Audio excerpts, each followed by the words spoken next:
ఆ చిన్న లాగ్ ఉంది అనే దానికి ఉంది అది ఆ ఫీడ్‌బ్యాక్. కానీ అది అది అది ఇంపార్టెంట్. ఈ సినిమా ఇంత పెద్ద కథనం చెప్పడానికి అది ఇంపార్టెంట్ అని ఫీల్ అయ్యాను నేను.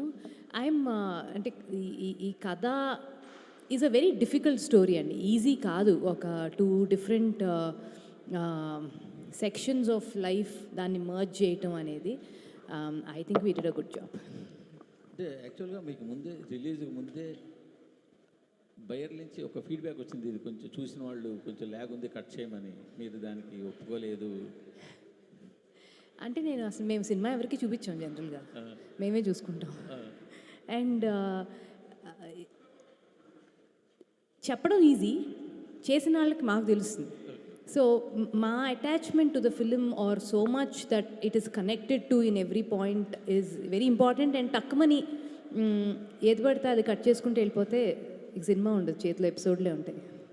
సో డైరెక్ట్ గారు సార్, అంటే నేను చాలా చిన్నతనంలో షోలే సినిమా చూసాను. చూసిన తర్వాత సైలెంట్ ఉన్నాను చెప్పండి. నేను షోలే చూసినాక ఆ తర్వాత వచ్చిన చాలా కమర్షియల్ సినిమాల్లో షోలేలోని క్యారెక్టర్లు వాడడం కానీ, హీరోలు ఆ సీన్లు వాడడం అవన్నీ చూసాను.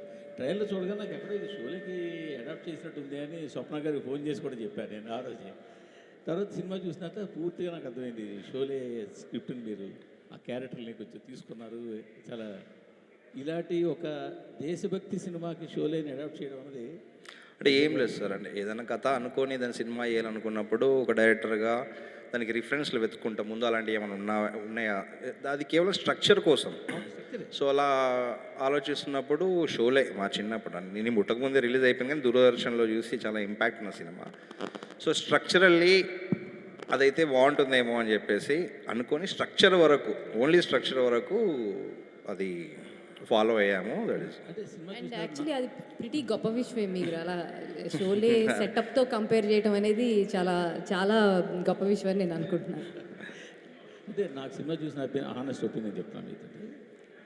సినిమాలో 3 ప్రశంసలు. ఒకటి హీరో, ఫుట్బాల్ ప్లేయరు, అతని గోలు. అవును, అది ఒకటి. 2 బైరాన్పల్లి ఊరు ప్రజల పోరాటం. అవును. 2 ఈ 2 కాకుండా మిక్స్ చేసుకునే అవకాశం ఉంటే హీరో హీరోయిన్ వాళ్ళ మధ్య కెమిస్ట్రీ, ఆ లేయర్ ఒకటి. కొంచెం ఈ 3 లేయర్లు ఉండడం వల్ల మూడింటికి పూర్తి న్యాయం మీరు చెయ్యలేకపోయారేమో అని చిన్న అసంతృప్తి ఉంది. దాన్ని మీరేమంటారు? ఒకటి అండి, అంటే ఇప్పుడు మీరు అన్నది కరెక్టే. దాంట్లో 3 కథలు, ఒకటి బైరాన్పల్లి కథ, 2 హీరో కథ, 3 హీరో ఊర్లోకి వచ్చినాక హీరో జీవితంలో జరిగే కథ. సో కాకపోతే మేము మొదటి నుంచి, అదే ఇంతకుముందు మీకు చెప్పాను కదా, స్వప్న గారికి నేను ఏదైతే కథ చెప్పానో మొదటి నుంచి మేము అనుకున్నది ఇది బైరాన్పల్లి కథ. సో దానికి మనం ఖచ్చితంగా స్టిక్ అయి ఉండాలి. మధ్యలో మనకు అనిపిస్తుంది, అరే అమ్మాయి బాగుంది, అబ్బాయి బాగున్నాడు, ఇంకొక 2 లవ్ సీన్లు ఎక్స్ట్రా పెడదామా, లేకపోతే ఇద్దరి మధ్యలో ఒక డ్యూయట్ పెడదామా. చాలా ఈజీ అది పెట్టేయడం, ఎందుకంటే సెకండ్ హాఫ్లో వీ హ్యావ్ దట్ స్పేస్. ఇద్దరి మధ్య వచ్చిన రొమాంటిక్ సీన్స్ పెట్టవచ్చు, ఒక చిన్న ఏదో సాంగ్ ఒకటి వేసుకోవచ్చు. కానీ ఏదైతే ముందు ఇది బైరాన్పల్లి కథ, బైరాన్పల్లి కథలోకి మైకేల్ అనే వ్యక్తి ప్రయాణం వచ్చి ఇక్కడ ఏమైంది అనేది. సో దానికి మేము స్టిక్ అయి ఉన్నాం, అదే చేసాము కూడా సినిమాలో. అందుకే మీకు సినిమా చూసినప్పుడు ఈరోజు ఏమనిపిస్తుంది అంటే, జనరల్గా సాధారణ ప్రేక్షకులకు ఇవ్వడం తెలియదు కదా, వాళ్ళు ఎక్స్పెక్ట్ చేసేది ఏముంటుంది అంటే, టక్కన హీరో హీరోయిన్ ఉన్నప్పుడు, అంత మంచి పేరు ఉన్నప్పుడు ఇంకొక ఉంటే బాగుండేదేమో, వాళ్ళ లవ్లో ఇంటెన్సిటీ కానీ ఇంకేమైనా ఉండొచ్చేమని. అది తప్పేం కాదు, వాళ్ళు ఎక్స్పెక్ట్ చేయడం తప్పేం కాదు. కాకపోతే మేము ఏదైతే మొదటి నుంచి అనుకొని స్టిక్ అయి ఉన్నామో అదే చేసాం. అందుకే మాకు గందరగోళం ఏం లేదు. అంటే ఇప్పుడు సినిమా ట్రైలర్ చూసినప్పుడు ఒక్కొక్కరు కథ ఊహించేసుకుంటారు, ఇది ఉండొచ్చు అని చెప్పేసి. సో వాళ్ళు థియేటర్కి వచ్చినప్పుడు అది లేకపోవడం వల్ల కొంచెం డిసప్పాయింట్మెంట్ ఏమైనా ఉండొచ్చు తప్పించి అది గందరగోళం, కన్ఫ్యూజన్ ఏం కాదు.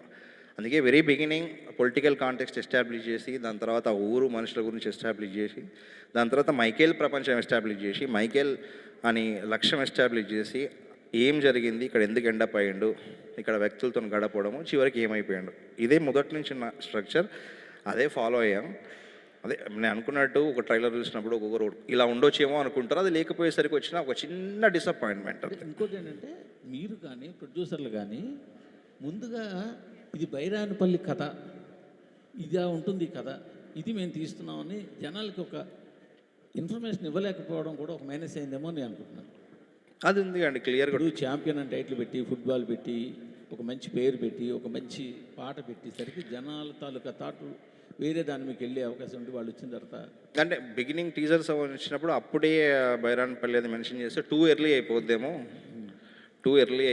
అని. అందుకే ట్రైలర్కి వచ్చేసరికి మేము క్లియర్గా బైరాన్పల్లి, ఇది బైరాన్పల్లి కథ అని ట్రైలర్ వరకు వచ్చేసరికి ట్రైలర్లోనే క్లియర్గా చెప్పామండి ఇది బైరాన్పల్లి, ఇది ఊరు కథ అని.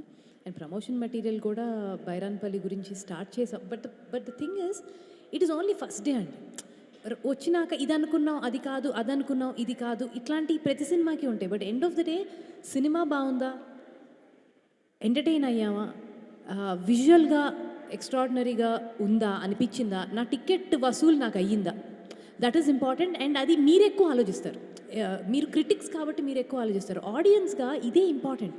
వాళ్ళు వచ్చి అంటే ఎంతో కొంత వచ్చి ఒక చిన్న surprise element is also interesting. I feel that will also work. Roshan గారు, మీరు సినిమా ఓపెన్ దగ్గర నుంచి బైరాన్పల్లి